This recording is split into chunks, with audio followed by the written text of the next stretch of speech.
One of the hottest trends on YouTube right now is ordering these random mystery boxes from complete strangers on the deep web and opening them on camera. I don't know why I didn't realize a clear majority of these videos are fake and staged for their scare factor, but I didn't. I thought it was a great idea and hopped on the bandwagon to claim my YouTube stardom that I desperately longed for.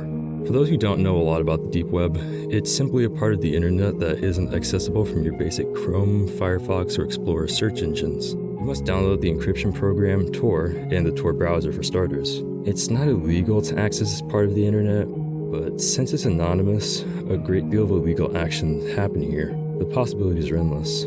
I grabbed my laptop I've had since I graduated in 2011 and downloaded the required programs. I prefer to use my laptop over my desktop in case of viruses and such. My 7-year-old laptop is a little more disposable. I had a little Bitcoin phase a few years ago when it was blowing up, so I had a little saved already. It wasn't much, only 0.1 Bitcoin, which translates to roughly 632 USD, but it was enough for what I was looking for.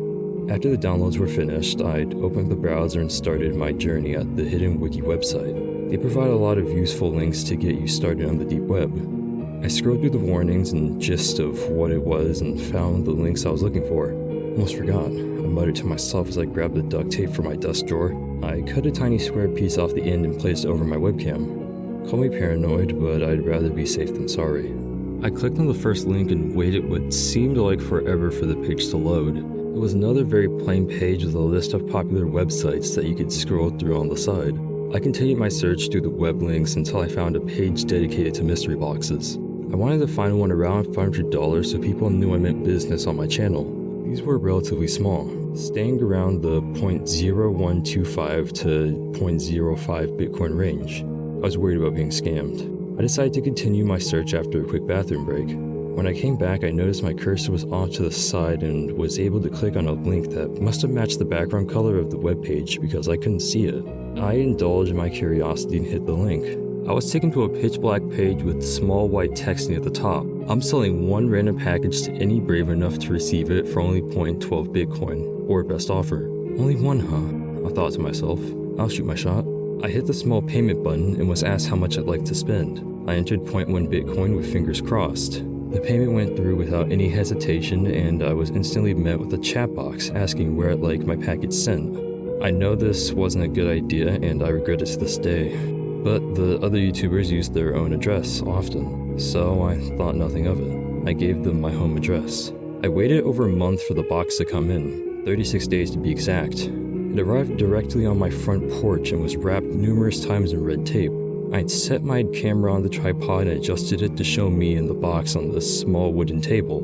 I draped a sheet in the background so it looked a little more professional. I collect some gloves and scissors so I can bang the video out in one go. Hey everybody, welcome to tonight's vlog. Boy, do I have a surprise for you. I continue my monologue mentioning how I got the box and how much I paid.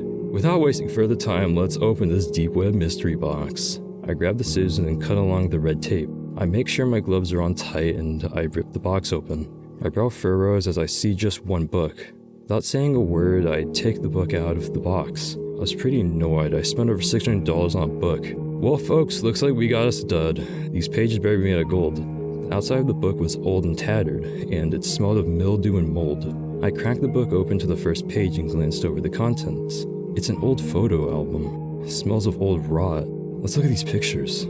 I show the camera a view of the page's contents. It has 4 pictures on the first page, all labeled by days. The first picture said day 1, the second day 2, and so on. The pictures were taken with an old Polaroid camera. They were pictures of airplanes, random suitcases, a couple of taxis, and some pretty shady motels. Looks like someone's old travel photos. I continued flipping through the pages. Every day was a different photo of nature or cars or trains. Day 18 held the oddest photo yet. It was just of a mask, handcuffs, a gag, and a bottle of some sort of drug it looked like. I zoom into the picture with the camera so everyone can see it. Around day 32, things started getting weird. There was a picture of a house, but not just any house. It was a house I grew up in, my parents' house. My hand covered my mouth as I gasped for air. How is this? I'm unable to form a sentence. I'm at a loss of words. Day 33. I turn the page and see a man and a woman handcuffed and gagged. I immediately expel the contents of my stomach as I see my own mom's scared and crying face and my dad, face first in a pile of what looks like black tar. Day 34, this photo is taken inside what looks like a vehicle. I'd focus my gaze to the dashboard where a small photo is barely visible. It's an old school photo of me. They're in my dad's truck. Day 35, another house, but this one much smaller. The photo is too blurry to make out the details. My hands are trembling and all I can hear is my heartbeat pounding in my ears. I flip to the last page. I immediately throw the book to the ground and run to the window. I jiggle the hatch frantically and throw it open. Without hesitation, I jump out and run to the neighbors. As I'm running, I turn around for a brief second. What I saw haunts me to this day. A tall hooded figure stood in my room, looking at me through the window. He stood motionless before lifting his hand and waving. I'd screamed for my neighbor who heard me inside and called the cops. I'd sat and just cried.